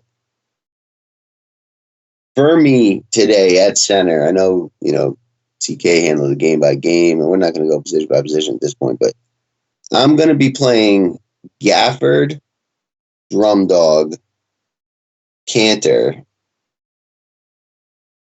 Hayes, and Whiteside. And that is it at center on DraftKings today. Those 5 guys, I'm probably just going to say like up to 40% of all 4, right? Because I got 200% between the flex and the center. 40 times 5 is 200. I probably can just get 40 of all of them. I like that a lot. At point guard now, like I really like De'Aaron Fox. I like LeBron. I like Lonzo. Like Frank Jackson and Nickel Alexander Walker, right? Another set probably of like, I'm going to allow 40% of those guys, right? We like Seti Osman at the forward spot. He might be and Antoine Moore, right? Is there anybody else up in this? YouTube. Yeah, WiseTake. Give me that. Let me go to my cheat sheet right quick. Like, who else? Frankie Gofford. Dame, Zach LaVine, Ben Simmons, Vucevic. I'm going to be, lower on probably like those guys around the 20% range. I think Kemba's underpriced. CJ McCollum, Jaylen Brown, I kind of have interest in. Those are going to be like in the 20%ers. Nicola Melli. One of my less favorite of the what do you call it? Pelicans, but still a good play. Jared Culver's been doing well. He was going to be an interesting play. Now he's, just way beneath. You got the Cleveland guards, who I just don't think are anywhere near as interesting as they might have been last night.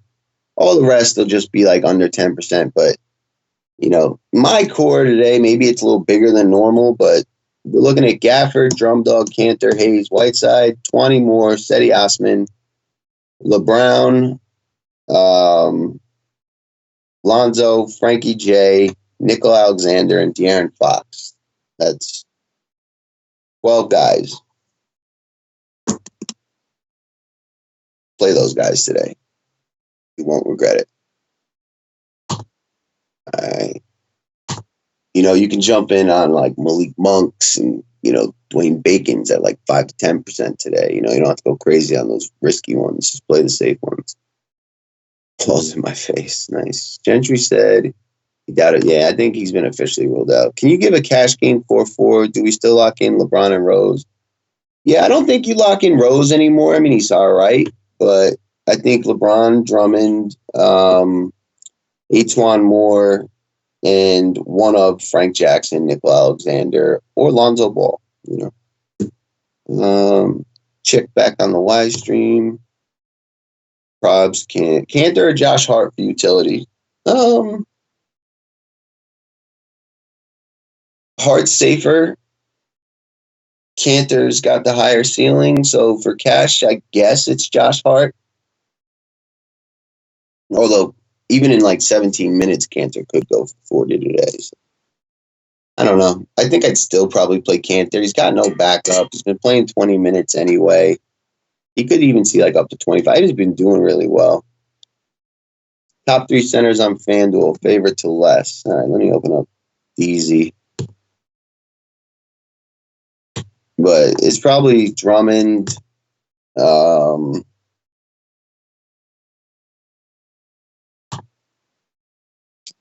don't know if Melly's a center on FanDuel. Let me see. Here we go. All right, so Drummond, Cantor's 5'1". Gorgeous Dieng is 4'5". Whiteside's 10. Jackson Hayes is 43. Where's my boy Gafford? Is he not a center?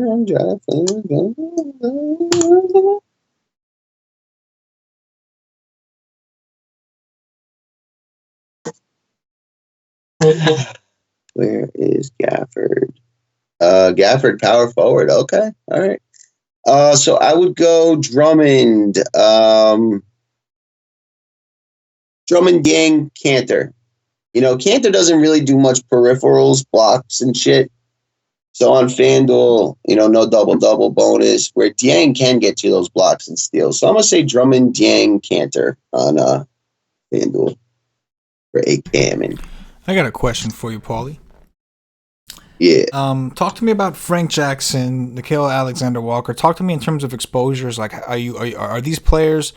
Like, I know like the team is kind of a core, right? We plan on playing a bunch of players from this team, but are you set on your players, or is it more like I'm going to rotate an equal amount of like Nickeil Alexander-Walker and Frank Jackson, etc.?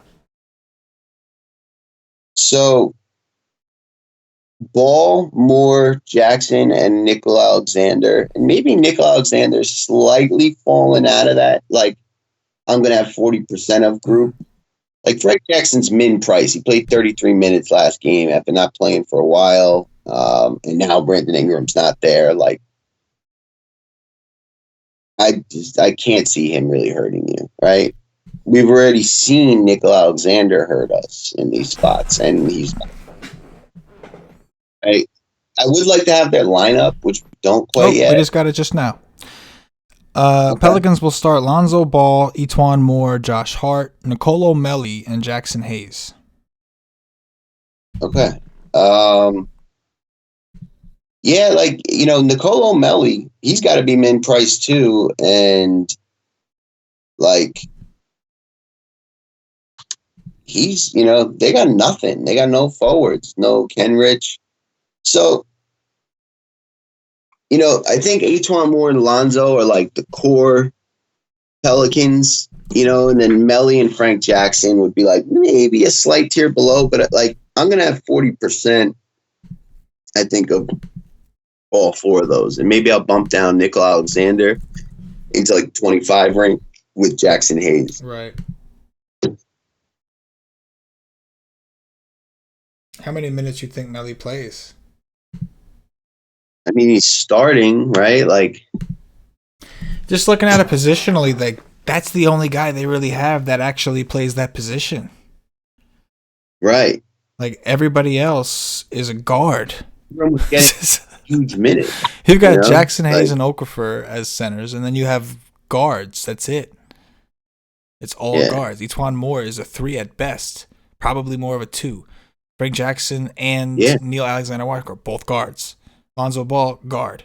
It's crazy. They have no forwards. I guess you could argue with Josh Hart, but he's really a guard. He's not really a size of a true 3, an ideal one. Oh, wait a minute. Updated lineup. Breaking news. Pelicans will actually start Frank Lonzo Jackson. Ball, Etuan Moore, Josh Hart, Nicolo Melli, and Jahlil Okafor. Jahlil, the real, as if center wasn't congested enough. They're just going to throw that at you. It's like McDonald's. Yeah. I'm loving it, That's Oh, fucked it's up. beautiful. It's just why not? Everything else is going to shit. You know? I mean, kind of got to play minutes, and he's fucking min Is price. he actually min price? Yeah, Wow. yeah. Doesn't just stone minimum on No DraftKings. way. Played 14 minutes last How game. is he done? Let's see how he's done against Drummond, because like foul trouble is the only reason that like. Oh my god, yeah, I think we have to play him a little bit, dude. Last year, January 23rd, I don't know. Again, I'm just going off the game. I don't know who played, who didn't play, but he scored 40 DraftKings points against Detroit, 31 minutes. Earlier this year, December 9th, he played 22 minutes and went for 19, which obviously at 3K is fine, like more than fine. The issue, of course, again, like, are we doing this? Only play them if you genuinely believe they're going to give you the 30 plus. Because if not, you don't need the money at that position. Right. So don't sit here and Yep. say, if I can get 20 from a 3K guy, I'm in better shape than if I get a fucking 60 from Andre Drummond. Because that's not true. You want the 60 from Andre Drummond if you can. It doesn't have to be Drummond, but we have a lot of other centers. And other cheap guys. So that's kind of where, if you're playing Okafor over those other guys, do it because you genuinely think Okafor is going to go for that 40 or that 30 or whatever. Do it for that reason, right? Like, unless you plan on paying up somewhere else. I just don't see where you're paying up. I just don't see where you're spending that money. Yeah. So, we're waiting on Bulls news too. Hutchinson, Markkanen. But do you have any interest in? I fucking hate this guy, Luke Cornett. Not really. Okay, I don't. tell me why. Well, again, similar. Well, number one, I think we have a ton of other options between Nicolo Melli, Jahlil Okafor. I got so many guys that I can work with now. Plus, again, similarly to my issue with Cantor, I think the Bulls have no problem just going smaller and just playing like Satoransky and Dunn at the same time. So now if Markkanen's out, maybe things are a little bit different because now we're missing somebody. But Thaddeus Young could easily fill in. Gafford could easily fill in. So there's no clear path telling me that Cornett, who is not like a lock in my opinion in terms of what he does on the court, would get enough run, I guess. But if Markkanen were to be ruled out, then I would. Last What's game. that? 25 minutes last And he game. did well, I'm assuming, if you're mentioning it. 16. Went for 33 points. I mean, if you want to do it, like I said, that's a position that I don't think I need it. Like, if you want to do it, go for it. Be my guest. I mean, go ahead, do the dirty to yourself. I won't tell on you. I won't tell the dirty things you do to yourself. I'm not going to say a word. It's annoying. I hate this guy, but Yeah. No, I got you. honestly, in the conversation, as much as Nicolo Melli and everyone else, and could become more in it if one of those guys gets ruled out. But Markkanen played that last game. So did Gafford. So did Thad Young. Like, well, the game was also a blowout, right? Like against the yeah, it was 108-99. Well, that's a 9-point game. I got nothing then. I don't know. I don't know why the guy goes from 10 minutes against the Pacers, 3 against the Pelicans, 3 against Milwaukee to all of a sudden 25. I don't know. But like I said, maybe if Markkanen were definitely out, then I get it because it's a bodies thing. But I'm not playing him over the New Orleans guys because that's a bodies thing. That's like not physically not enough people to fill a court. You know what I'm saying? Like that's Boston. I mean, not Boston. Chicago does have people. They can go small. They can do different things. You can't go small against. I mean, even without Drummond, Christian Wood was out there fucking just destroying them. So like, maybe there was a need. Boston can just put Hayward, and you're not worried about getting beat up by a center. You're more. It's so I know, crazy. but they do it. They do it. They've done it several times, and he's had some of his best games when doing it because they run the offense through him when he does it. So I don't know. I don't know why, but they can go small. I don't know. It's possible. But again, like it comes down to this. Okay, just because you get a 33 from a 3K player on a slate like this, if you don't have the people to spend the money on, then what are you doing? You know what I'm saying? Like, if Cantor goes for 40 or 50, that may be more valuable today than a 30 from Cornett at 3K. It may be. So, like, that's really why I'm not getting crazy with this value is because I don't want to let that, like, I have to play these guys because they're cheap. Maybe you don't. Like, what am I doing it for? The most expensive player I'm even playing really is Drummond, and he's a center. Like, I only get 2. I got to, that means I'm not playing. If I'm playing Cantor with one of these guys, I'm not playing Drummond probably. I don't know. It's tough. It's a weird slate. I'm with you. I'm not a fan. I'm not a fan. I mean, even Seti Osman. He's in my fucking core. The fuck do I do with Seti Osman now? I might not need him. If I'm playing all this Etwan Moore and Naw and all these other dudes, I mean, I'm still gonna play him because I genuinely liked his spot. But I'm just saying, like, just another example of how this slate just easily just went to shit in a matter of a couple minutes. We're gonna have to lower on a lot of these dudes now. I mean, pain in the ass. Jeez, I got so many people. Like it really did change a big scope of what I was doing. My exposures look completely off in comparison to like what I want to do now. You know what I mean? Yeah, and like some of the other interesting players, like our centers, like Dwight Howard, if AD's out against Cleveland, and Sabonis and Nikola Vucevic, but the center position is locked. Can't afford, no one else is getting in. So the forwards, so like Ben Simmons, Jason Tatum, I don't even have interest in. I'm gonna have to play some up because who else? Right. No, absolutely. This is definitely dirty burger slate right now. Well, I don't need Fee's bitch ass anymore. That's a positive. I did not. I say that and watch. He's gonna dirty me up, but he was somebody that I was dreading having to even get some exposure of. I don't like that dude, man. Guy's just a capital bitch. But I mean, I guess like, is this gonna make us like Levine, right? That's a player that I think is a decent option against Boston. He went for 50 twice against them last 2 times he's played him. But I did think he was kind of overpriced. Like I didn't think I wanted him. Like Damian Lillard, right? Problem with that is those are also guards. Point guard was already one of the most loaded, positions on the slate. I don't know. 30s and 7s is the Wild West around here. And definitely changing up my exposures. I don't even know. I'll tell you in a second what I end up on once I figure that shit out. Right now, too much going on. Craziness.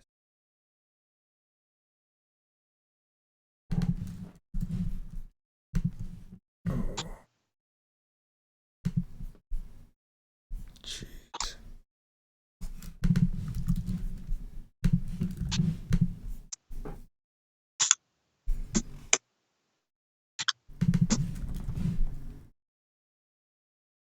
Kent Bazemore. Out of my player pool, bitch. Fair enough. I'm going to switch to the injury feed at this point, Nation, in case we get anything else in. This is one of the channels in our Slack chat, which is available to WiseTake Nation subscribers of monthly memberships or higher. We have plenty of feeds to chat. This one is purely for the news, so I'm going to load that up while we do dirties.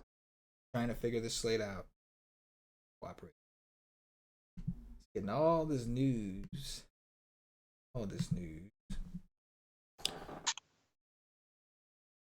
Man. Ball, Moore, Hart, Melly, Okafor. Interesting.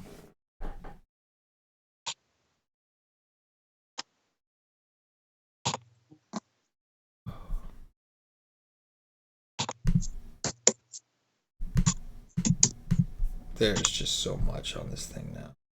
Just so much. Brandon Knight, don't need you no more. Like this. It's nothing personal, bruh. But what you gonna do? Just don't need you.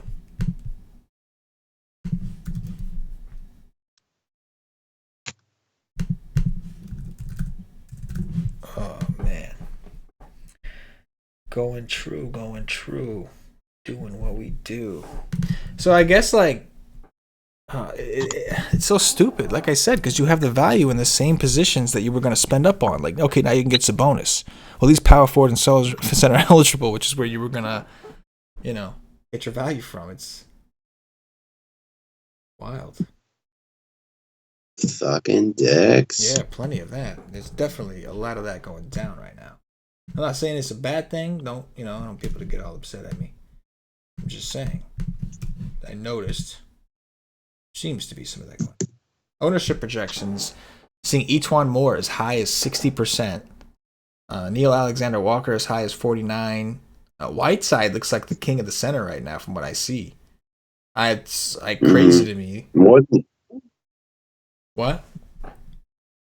Drummond? Yeah, I mean Drummond. I'm seeing Drummond at around 30%. Whiteside is 8,200, so he's significantly cheaper, and he's against Charlotte. So I guess I kind of get it. But what I'm surprised is I don't see Cantor. Like I'm seeing him different. Like some sites I've seen Cantor pretty chalky, and some sites I'm looking at him at like 20%. But I mean, between Drummond, Whiteside, and Cantor, and then all the other centers, I mean, like, what's going on? Somebody's gonna get cut out from the public. How does he do it? I don't know.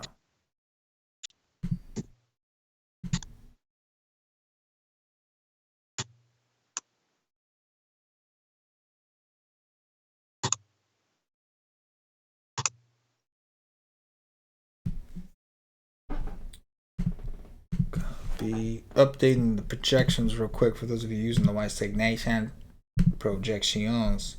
Minor stuff, just tweaking some New Orleans stuff. We already had New Orleans rated pretty high, obviously. Just adjusting for the new starting lineup that was released with Okafor and Melly in it.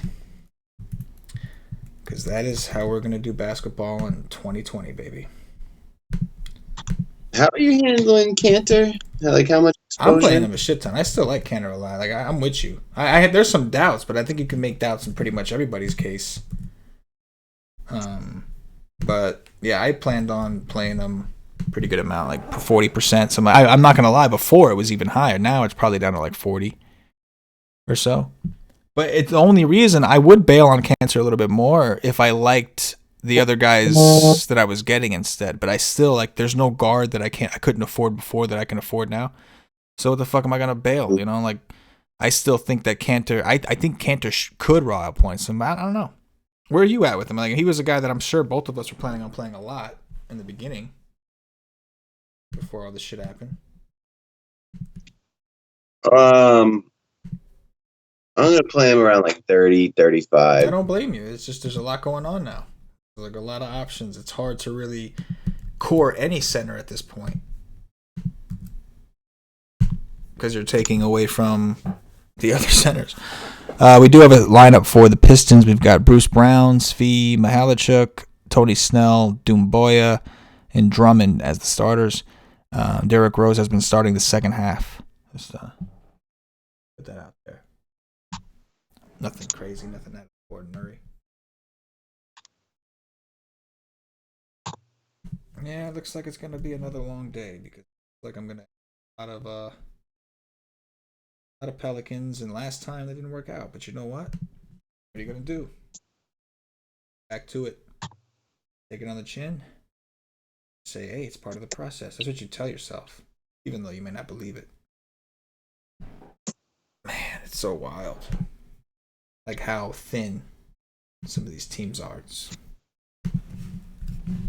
pretty incredible.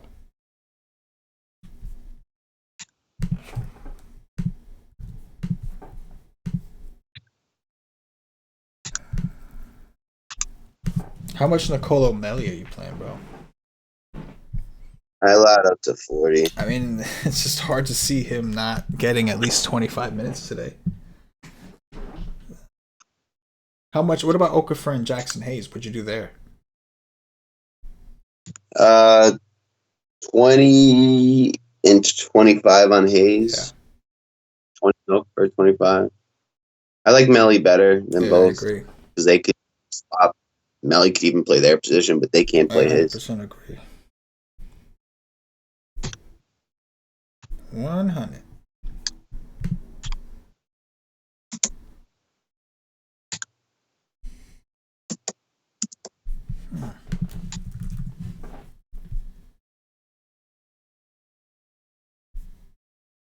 It's funny. I find I'm trying to play some Frank Jackson, but it's not giving me a ton because I don't need it. Like it's not, you know what I mean? Like I haven't projected for over 6x. But I guess because the centers were stronger than, and the other positions were stronger than point guard in terms of expensive options, it's like not giving me him because it's choosing the base value of the bigger bigs instead. So I got to figure out a way around that real quick. I'm gonna do it. We got 11 minutes to lock, nation. Crazy ass slate coming, just fuck your day up. But it's 4.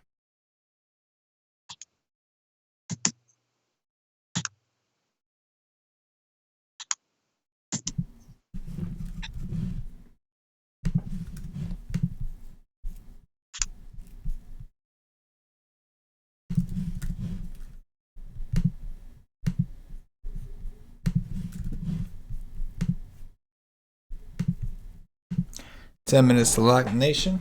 No matter what I do, Paulie, I always end up in like a crunch somewhere. You know, it's just wild. Straight up wild.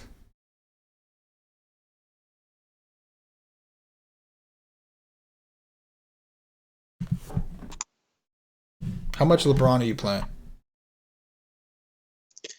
50. Yeah, that's where I'm at. I'm thinking about raising it to 60. It's like kind of like what you said, to reserve room to pivot to Anthony Davis need be. Because like think about it, there's nobody really near that price and that position. I guess if you have a center open at that point, maybe Whiteside's available, you could switch out and get the AD in. Possibility. Earth is your planet.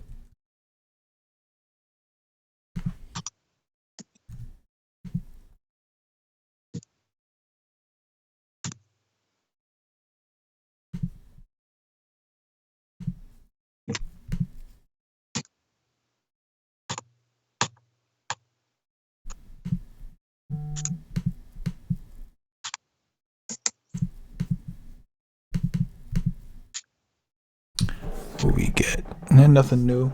Same old, same old.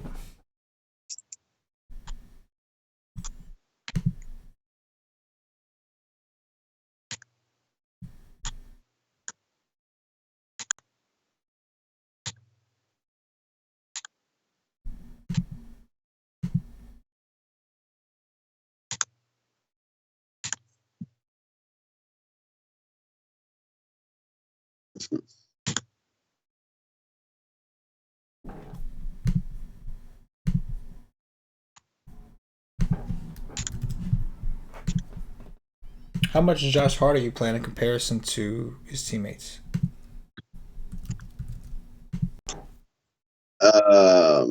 Josh Hart, I got at like 25. Yeah, it's just his price, right? Like, there's all his teammates are cheaper than him. Just naturally, you're just gonna go to them.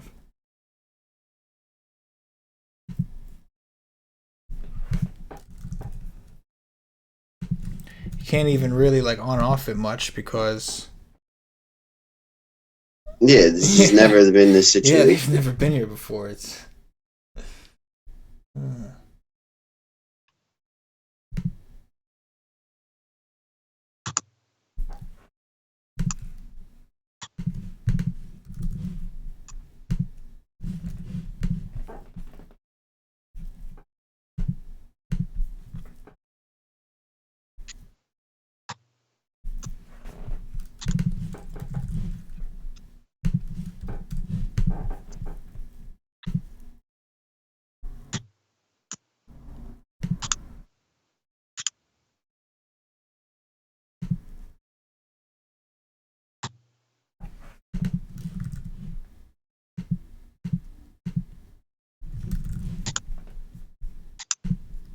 Seven minutes to lock, nation.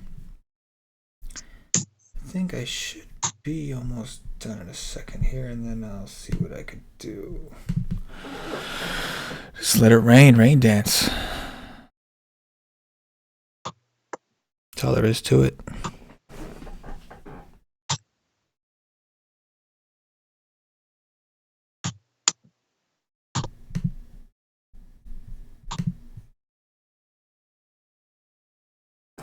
Yeah, it's so weird. Like, even when I'm running this, like, I am getting a lot of New Orleans, but not as much as you would think, because again, I'm just having a hard time like finding a need for them. Like, most of the good plays seem to be in the mid tier today, and then you're working in these value guys to get you extras, but you only really need a couple of them to make it work.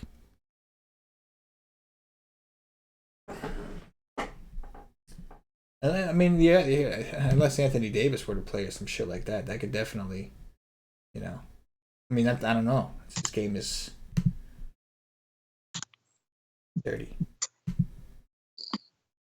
I don't fucking know either, man. It's crazy. Yeah, like I'm literally trying to play like 50% Walker and all these guys, and I'm getting like 25% because I don't have a need for them.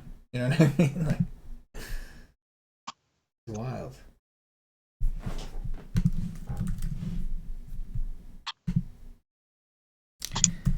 Five minutes to lock, nation.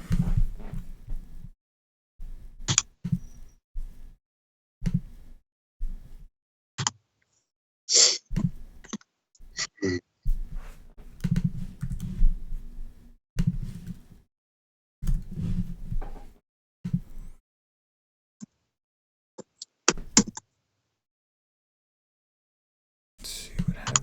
'There's some of this. There you go. If I raise LeBron's exposure allowance, then it does what I need it to do. To what? I raised LeBron up from like 50 to 70, and now it's giving me the guy. It's just like there's just nobody to spend the money on. That was the issue. How much Drummond are you playing? Yep. I have 46. Yeah. Drum dog, millionaire.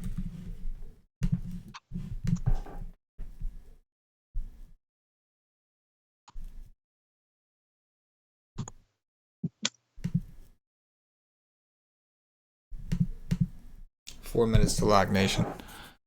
4 minutes to lock.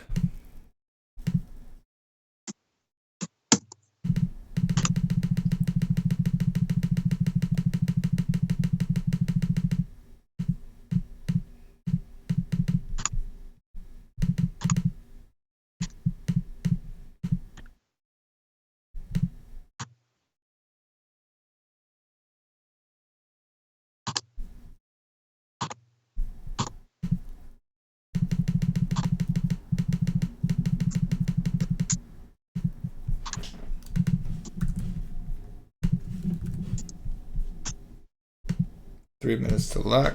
Here goes the final crunch. Gonna have to put something up there and hope that I'm in there like swimwear.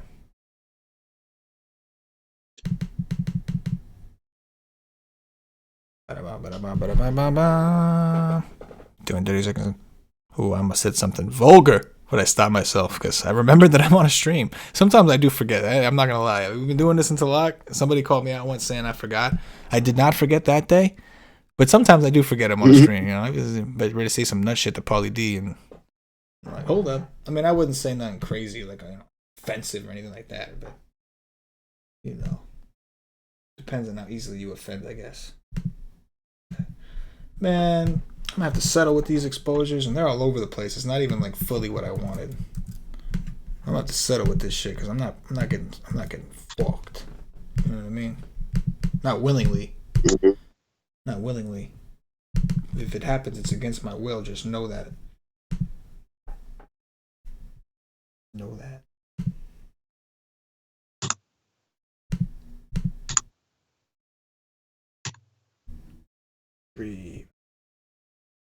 Extreme.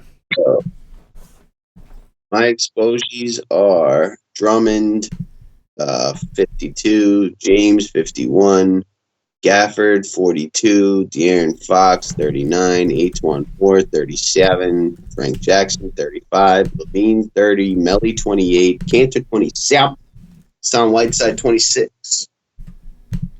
26. Digging it.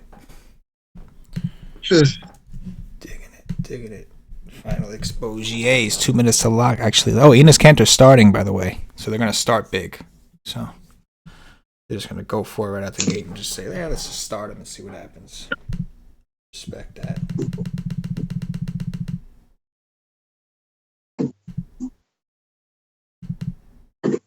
Might as well start. See what happens. Yeah, man. Why not, right? Why not?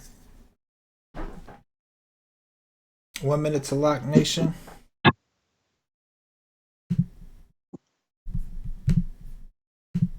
One minute to lock.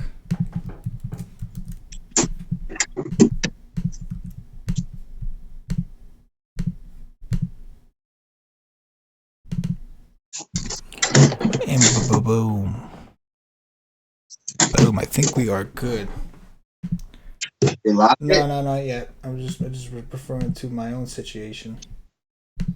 yeah. Just I had to make a last minute switch real quick. Yeah, it's funny, bro. Like, I don't have nearly as much Nah or Frank Jackson as I would have thought. Like, I have them split, which I wanted. It looks like Melly, Ball, and Moore are my main ones. But yeah, I didn't. I'm assuming what happened is it ended up splitting Nah, because I allowed up to like 40%, and I got 25 and 21. So I'm assuming that they basically split it because I just didn't need it. But we are at lock. That is going to do it, nation. Appreciate you guys tuning in. Feels good to be back on YouTube. I will be doing the First Look podcast tonight. The audio version will be up on iTunes and Podbean and all that. I will put a version up on YouTube. Probably no video, probably just audio with a picture or something. But we'll try to put something up on YouTube. With that said, glad to be back. We'll be back at it tomorrow for Paulie D, for myself, the entire WiseTake Nation. As always, good luck. Yeah.